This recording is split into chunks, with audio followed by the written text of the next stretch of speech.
BJP ने वक्फ bill लाके क्या किया क्या नहीं किया छोड़ो, उसको हम कंट्रोल नहीं कर सकते।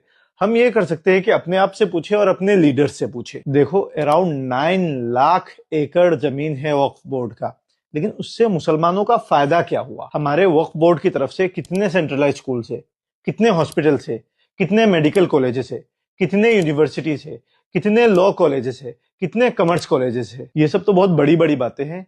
डिस्पेंसरीज कितने हैं, क्लिनिक्स कितने हैं? गवर्नमेंट के हिसाब से वक्फ बोर्ड को अराउंड 12,000 करोड़ सालाना कमाना चाहिए था।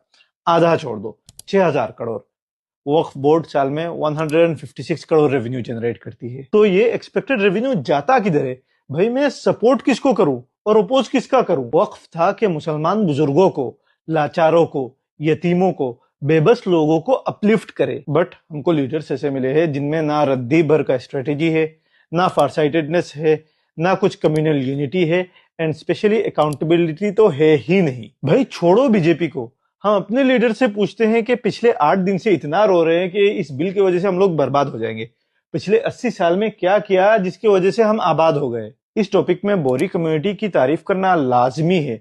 उनका जो सोशल यूनिटी है, उनका मुंबई का सैफी हॉस्पिटल ले लो, उनका जो बिजनेस लोन सिस्टम ले लो, उनके खाना वेस्ट ना करने के प्लान्स, उनका सेंसस सिस्टम, इतना सिस्टेमेटिकली चलते हैं वो। उनसे हजारों इख्तिलाफ हो सकते हैं, लेकिन एज ए कम्युनिटी उनका जो विजन, उनका जो मिशन है, वो काबिले तारीफ नहीं, काबिले सैल्यूट है। वक्फ से तो इनका आधा भी नहीं बन पाया। पूरे इंडिया का तो छोड़ो, एक स्टेट में एक इस्लामिक बैंकिंग सिस्टम जिससे इंटरेस्ट फ्री लोन मिले, वो भी नहीं बना पाया हम लोग। ऑनेस्टली वक्फ का जो सिस्टम था वो मुसलमानों के ओवरऑल तरक्की का एक बहुत बड़ा जरिया बन सकता था।